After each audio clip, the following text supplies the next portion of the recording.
talked about why monitoring performance and measuring performance is important for nonprofits. We've talked about some of the problems in doing that. I'd like to now get into specifically the board's role in thinking about why is the board reviewing performance. And this gets in more granular detail than the broad concerns.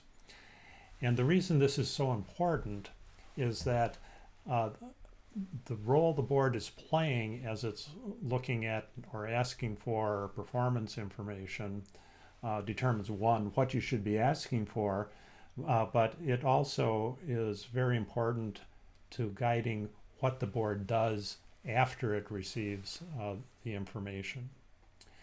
So we'll start here with the governing, which is the primary responsibility for the board. And this is tied most directly to the getting results for the organization that we touched on earlier. So the board, in its governing role, has responsibility for assuring that the organization gets results and is performing as its owners expect, and it's getting the outcomes, or in some terms, the ends are used. Another aspect of that governing is assuring that the work that the board is, that the organization is performing, and the means that it's trying to use, that it's using to achieve the ends, are acceptable. And by that we mean that they're ethical, they're legal, they're sustainable, so that the organization is not getting in any sort of trouble or getting into a too risky situation in how it goes about the work that it's doing. And then finally, the responsibility of the board to hold the CEO accountable for achieving the ends using acceptable means. That all falls into the primary role of governing. And it's a very, I think, specific case of how of performance measurement. There's another role boards play, and it may even be more common, and that's advising the organization. So often CEOs may bring problems to the board and provide data with those problems to ask for advice, help in figuring out what the problem is and how to solve that problem. That's a very different role than governing, where you are getting into more details, operational details often, and you're providing advice to the board, or excuse me, to the organization. Then in some boards, they have operational duties. So you're not governing, you're not advising, but you have specific responsibilities that are operational in nature that the board needs and its committees need to come out. And these are the common ones are, fundraising, marketing, advocacy, sometimes planning.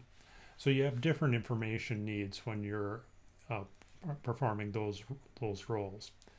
And then the last is board member development and education. We all as board members need to understand what our organizations are doing, just that basic knowledge base, and often that involves reviewing lots of numbers and data and reports and that sort of thing.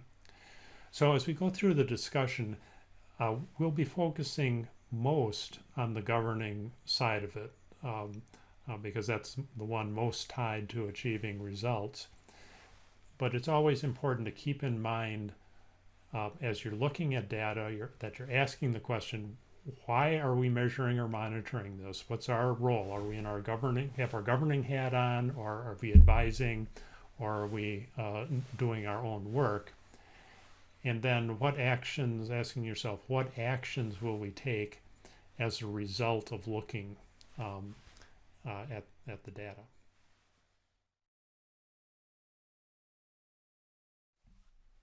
This diagram provides a little more insight into measurement and board governance. And this is taken from the policy governance model, but it can apply, I think, to the way any board is trying to carry out its governance function, because these principles are fairly standard. The first is what the organization is focused on are the outcomes or results. And this is generally, who benefits and what those benefits are and what should it cost to achieve those benefits. So that's what you've tasked your CEO and the organization with achieving. But you want them to do it, as we mentioned earlier, within acceptable means. So you've provided some boundaries. And these can be in lots of different areas. Common one, of course, is the financial, where, for example, you might say you can't spend any more money than you take in revenues. So you can't have any red ink. That may be a limitation you want to have on the organization. You may know that there are certain areas you don't want them to get into because it's too risky. There's danger there, a certain type of service or a market that you don't want to get into. And you want to address generally risks and assure that there are proper risk mitigation strategies in place. So within those boundaries and focused on the goal of the outcome or results that you expect, the organization works and tries to make progress toward those outcomes. And that's where your monitoring comes in, that you're checking on a regular basis to make sure the organization is staying within the limits and is making progress or achieving the results or outcome.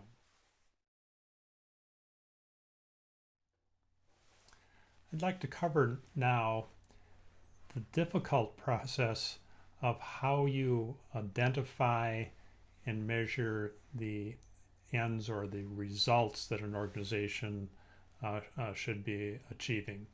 This is one of those things, it's easy to say, everybody says, yeah, we should be measuring results. But when you get into the practical part of, well, what do we really mean by that? How do we define that? Even before you figure out how to measure it, it can get very complicated. One common approach and sort of conceptual layout for this is referred to as a logic model. And this is where you try to provide a causal linkage between what an organization does and what it achieves. And this model is commonly used by funding organizations as they provide money for a particular program, for example, and they're trying to define outcomes. So it's fairly straightforward, but it looks at, as we go through here, starting with the inputs, what goes into, and let's just use a program here, and that kind of rolls up various programs to the organization, but what resources go into the program? That could be the revenues, the funding for it, the people, the IT system, that sort of thing. And then what are the activities that the program undertakes? So it may be providing counseling services to people suffering from mental illness. It may be providing housing for the homeless. Those sorts of activities, and they get broken down into a lot of detail, the intake, the direct service, follow-up, that sort of thing. Then you look at the output. And this is where what we most commonly see where it's, number of customers seen, amount of service actually provided. And then at the end, you're looking at what is the actual impact on the people you're trying to serve and you're trying to benefit. If they were ill, did they get better? If they were homeless, did they get housing? If they're mentally ill, is their mental illness under control, and is their life better? Those are the sorts of things you look at outcomes. And trying to differentiate where the board focuses versus the CEO. The CEO is much more focused on the operational parts, so the inputs, the activities, and the outputs. That's what they're managing day to day, and often and should have data to help them manage that. The board's focus, not exclusive, but the primary focus is on the outcomes and defining those.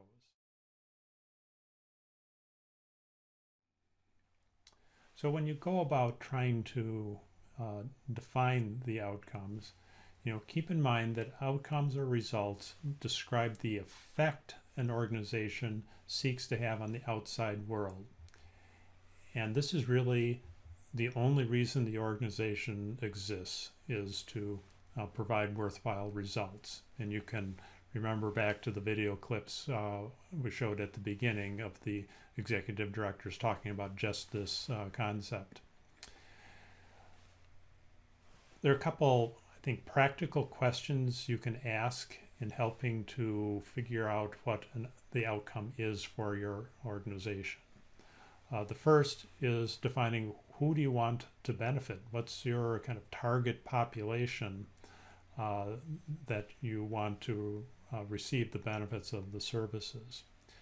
And what are those benefits? We'll talk later and some example, but is it healthcare, education, housing, mental health?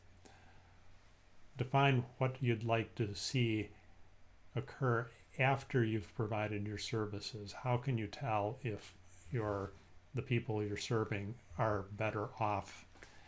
And then consider, what does it cost to achieve the benefits? Cost effectiveness is always on the plate, is always something we have to be concerned about.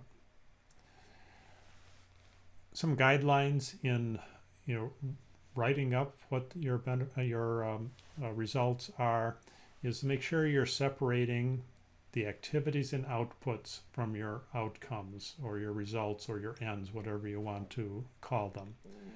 So that's what the logic model helps you do, is make that separation. And then as you're writing these, avoid using the verbs that focus on the means. And this is the most common problem I've run into, is that you talk about, we're trying to help. That's the outcome. As long as we're providing help, that's what we want, or we're assisting, or we're educating. But you want to take it the next step further to say you want the participant educated rather than the organization just providing education. And that gets to the last point, that the recipient should be the subject. It's what they experience and how it improves their lives that you want to be focused on. So they should be the subject of the outcome or ends statements.